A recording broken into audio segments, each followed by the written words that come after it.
We've come to the part of the morning that each Lord's Day where we want to bring that truth to bear upon the hearts and lives of our kids here as God is continuing to mold and shape them, using them in their families or using their families in their lives to point them to the Lord Jesus Christ. And this morning we come to a wonderful episode in Jesus' public ministry, one that will be familiar to almost all of us, but a wonderful refreshment of the authority of Christ over all things. The title of this story, The Captain of the Storm. The sun was going down. The air was warm and still. "Let's go across the lake," Jesus said to his friends.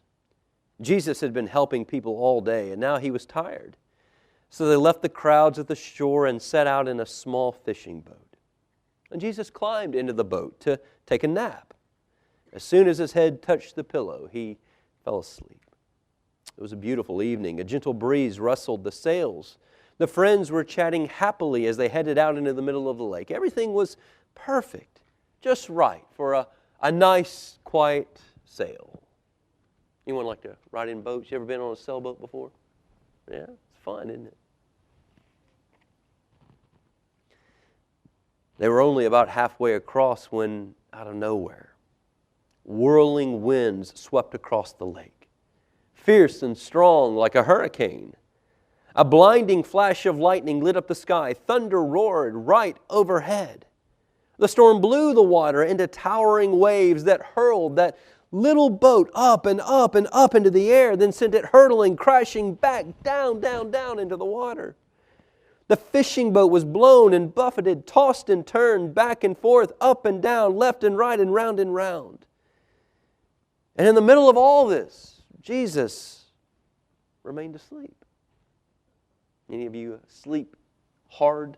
Any storms ever come through the night and you didn't even hear them because you were asleep? Or do they usually wake you up? You're a deep sleeper. Well, it's kind of like what Jesus is doing here. Now Jesus' friends had been fishermen all their lives. But in all their years of fishing, they had never once seen a storm like this. No matter how hard they struggled with their ropes and sails, there was nothing they could do to control the boat. This storm, unlike any they'd seen before, was too big for them.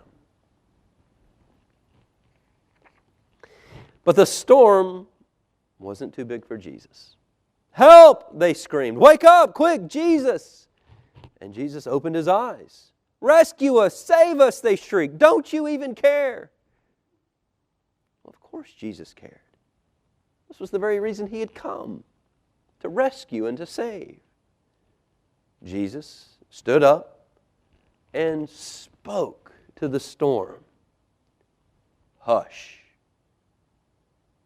That's all he said. And the strangest thing happened immediately. Look at him hanging onto the side of that thing. Man, he's about to fly off. He's going to be a goner. The strangest thing happened. The wind and the waves immediately recognized Jesus' voice. And there's a reason why. You think they'd ever heard his voice before? What about you big kids? Where had the wind and the waves heard Jesus' voice before? Think way, way, way, way, way back. There you go. All the way back to the beginning. It was the same voice that spoke them into existence the first time. They listened to Jesus. They listened then, and they listen now. Immediately the wind stopped. The water calmed down. It glittered innocently in the moonlight and lapped quietly against the side of the boat as if nothing had ever happened.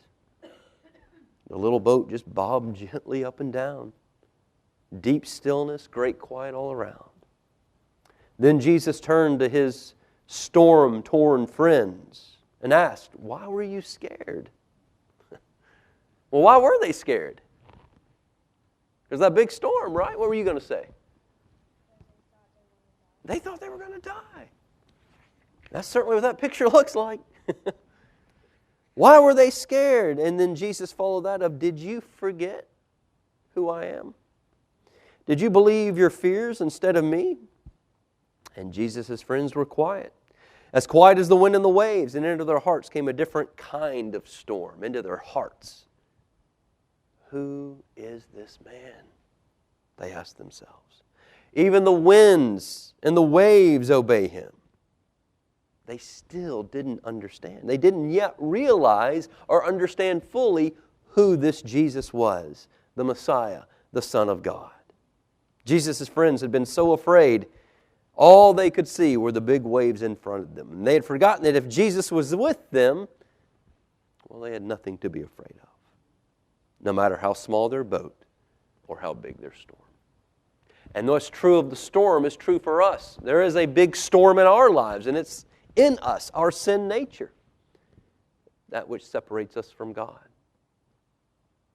And it's not like it can destroy us. It will destroy us. It will kill us. The wages of sin is death. Our only hope is Jesus, who has been given by the Father for the purpose of rescuing, of saving us. How does he do that? Through the cross. Through the cross he goes, takes our sin punishment upon himself, and gives us, those who are his true children, his righteousness, his faithfulness, his obedience. And that's why we come together. We come, O Christ, to you for who you are and what you've done. You have stilled the ultimate storm in our lives, and you are sufficient for every other storm that comes our way. We sing, we boast in the cross, we celebrate, because we got nothing else to boast in but Christ alone.